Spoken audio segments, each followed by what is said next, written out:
اگر ہم مسیحی آج اپنی حیثیت سے واقف نہیں ہیں کہ ہم ہیں کون ہیں، تو آج اور مجھے اور آپ کو خدا کا کلام یہ یاد دہانی کراتا ہے.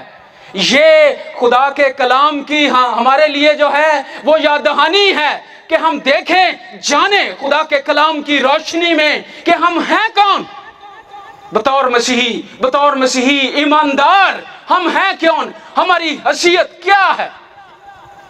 اور یہ خدا کا کلام آج میرے اور آپ کے لیے ہماری حیثیت کو کہ یہ ہمارا آئی ڈی کارڈ ہے، شناختی کارڈ ہے. اگر ہم باہر جائیں تو پاسپورٹ لے جاتے ہیں، اپنے ملک میں زیادہ ہم شناختی کارڈ، اپنی شناخت جو ہے وہ پیش کرتے ہیں. ہم ہیں کون؟ پاکستانی ہیں.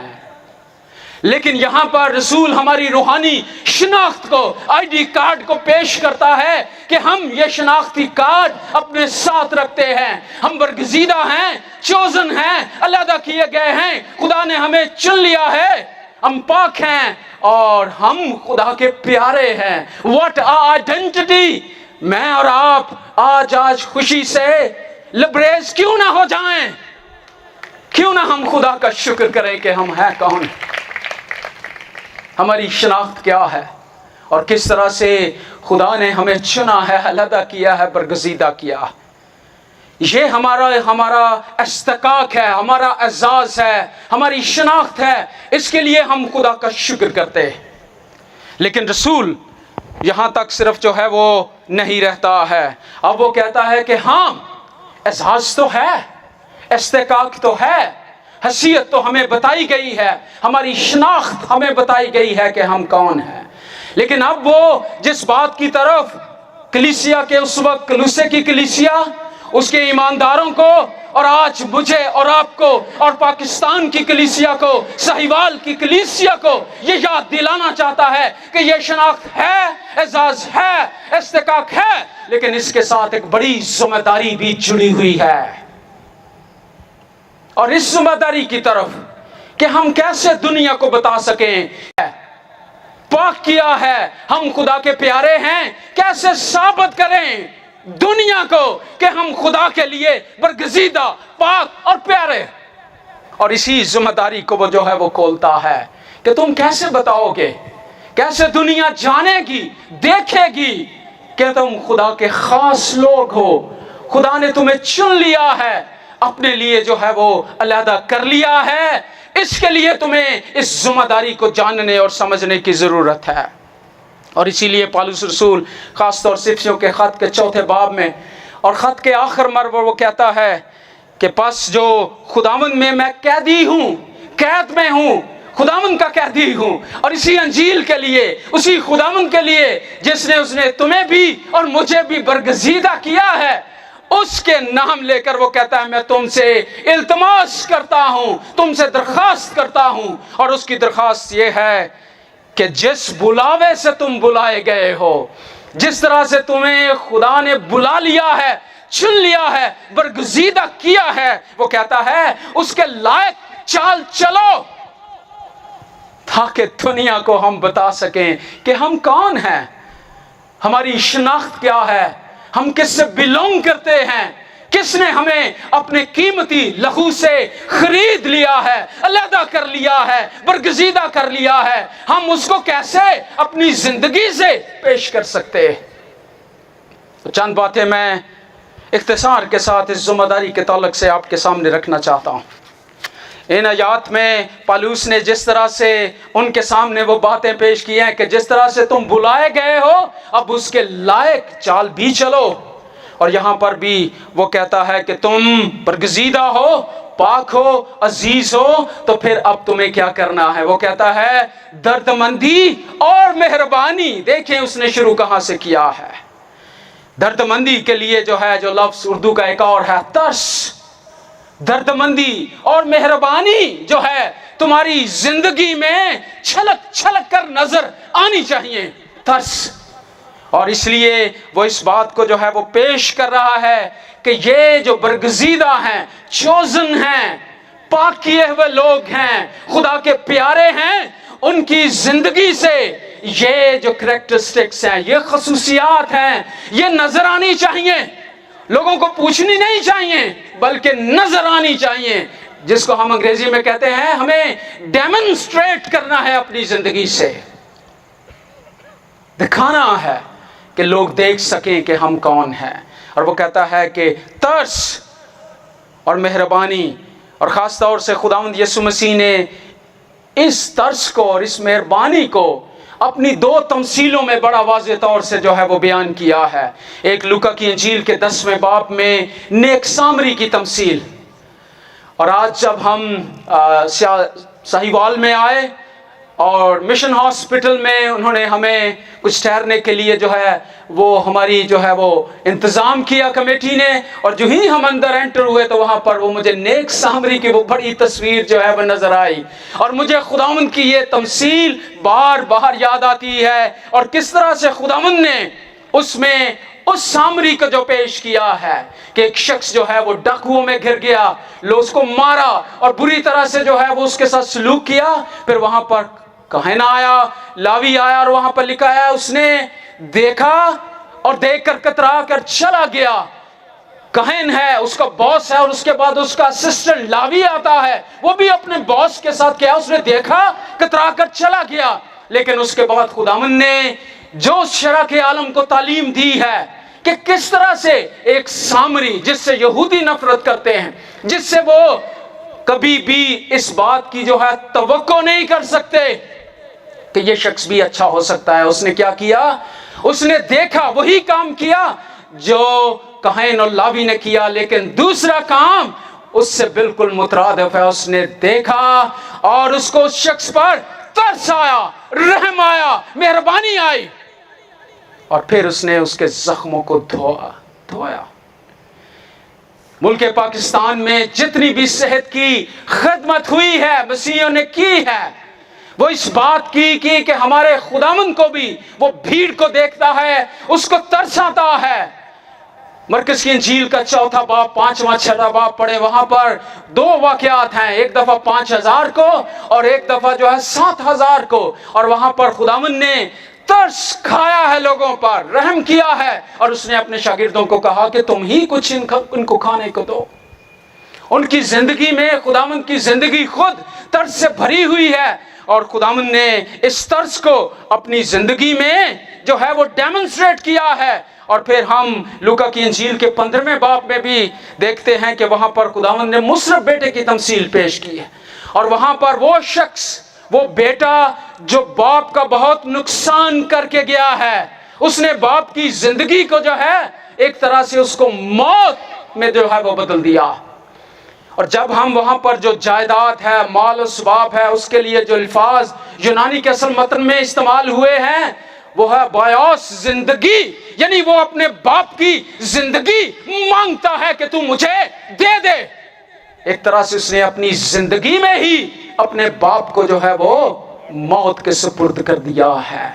لیکن وہ باپ اتنی تضحیق کے بعد بھی جب اسے دیکھتا ہے وہ دوڑتا ہے، کیونکہ اس کو دیکھ کر اس پر کیا آیا، ترس آیا، رحم آیا۔ اور یہ خداوند نے اس بات کو جو ہے وہ پیش کیا ہے کہ یہ رحم اور ترس جو ہے، یہ جو مسیح کے برگزیدہ ہیں، جو اس کے چنے ہوئے لوگ ہیں، ان کی زندگی میں یہ باتیں جو ہے وہ نظر آنی چاہیے۔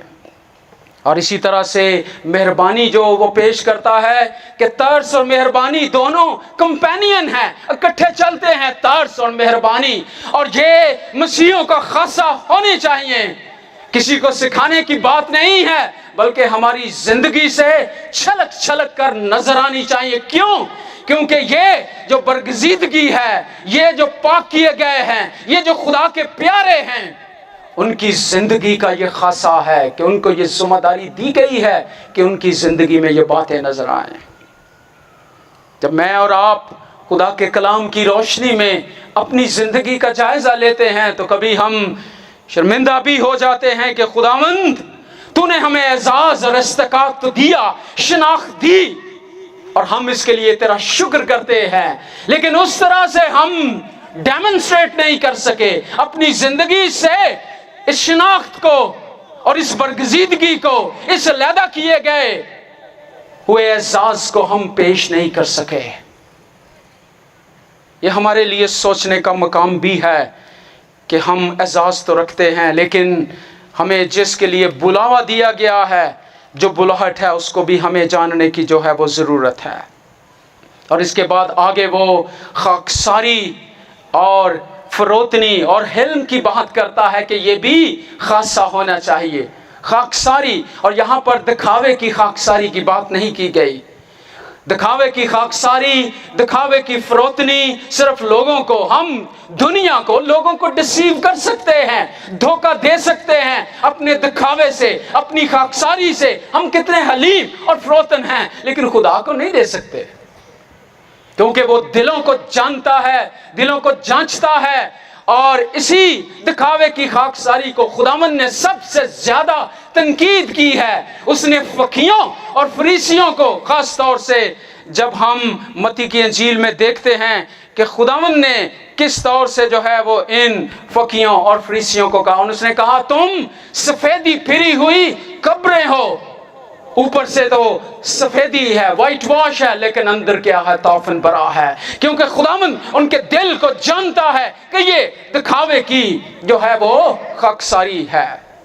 لیکن خداوند نے جس خاکساری، حلیمی اور فروتنی کا تقاضا کیا ہے، اس کے لیے مجھے اور آپ کو جو ہے وہ جاننے کی ضرورت ہے۔ اور فلپیوں کے خط کے دوسرے باب میں خاص طور سے فلپی کی کلیسیا کو پالوس رسول مسیح کی جو ہے وہ حلیمی فروتنی یاد دلاتا ہے کہ تم کس کے پیچھے چل رہے ہو، کس نے تمہیں یہ شناخت دی ہے، وہ کون ہے؟ اس کی حلیمی اور فروتنی کو یاد کرو۔ اور وہ کہتا ہے کہ بے جا فخر کے باعث کچھ نہ کرو، بلکہ فروتنی سے ایک دوسرے کو اپنے سے بہتر جانو۔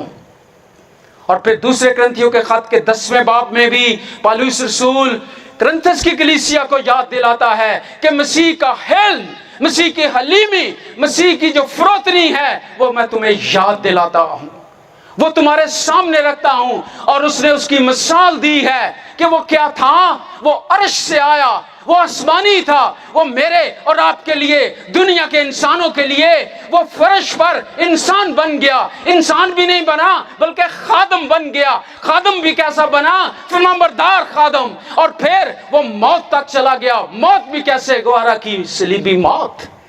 اس کی فروتنی اور حلیمی کو وہ یاد دلاتا ہے، انسان بن کر خادم، فرمانبردار، موت اور صلیبی موت اس نے جو ہے وہ گوارا کی ہے۔ اور اس کی حلیمی اور فروتنی کے ماڈل کو، نمونے کو رکھتا ہے۔ یہ وہ نمونہ ہے، یہ وہ ماڈل ہے جو مجھے اور آپ کو اپنے سامنے رکھنا ہے۔ کلیسیائی لیڈرز، کلیسیائی لوگ بہت دفعہ کبھی کبھی ہم تنقید بھی کرتے ہیں کہ کیسا نمونہ ہے، لیکن مجھے اور آپ کو رسول یاد دلا رہا، وہ یہ نہیں کہہ رہا کہ میرا نمونہ، وہ کہتا ہے مسیح کہ اس نمونے کو یاد کرو جو اس نے مجھے اور آپ کو جو ہے وہ دیا ہے۔ اور ہر ایک مسیحی کو اپنے خداوند کے نمونے کو، اس کے ماڈل کو اپنے سامنے رکھنے کی ضرورت ہے۔ حلیمی اور فروتنی کا وہ درس اس نے مجھے اور آپ کو دیا ہے جس کا ہم اندازہ بھی نہیں کر سکتے۔ لیکن صرف یہ بات تھیری کی نہیں ہے، جاننے کی بات نہیں ہے، علم کی بات نہیں ہے، بیان کرنے کی بات نہیں ہے، بلکہ یہ اس کا بلاوا ہے، بلاہٹ ہے۔ شاگردوں کو جب اس نے بلایا، اس نے کہا کم فالو می، میری پیروی کرو، میرے نقش قدم پر چلو، میرے نقش پا پر چلو، جیسے میں چلا ویسے تم بھی چلو۔ یہ میرا اور آپ کا بلاوا ہے۔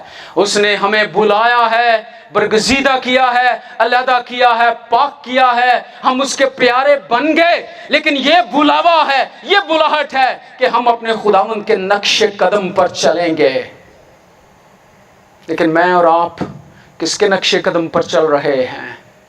کس کے پیچھے ہم چل نکلے ہیں؟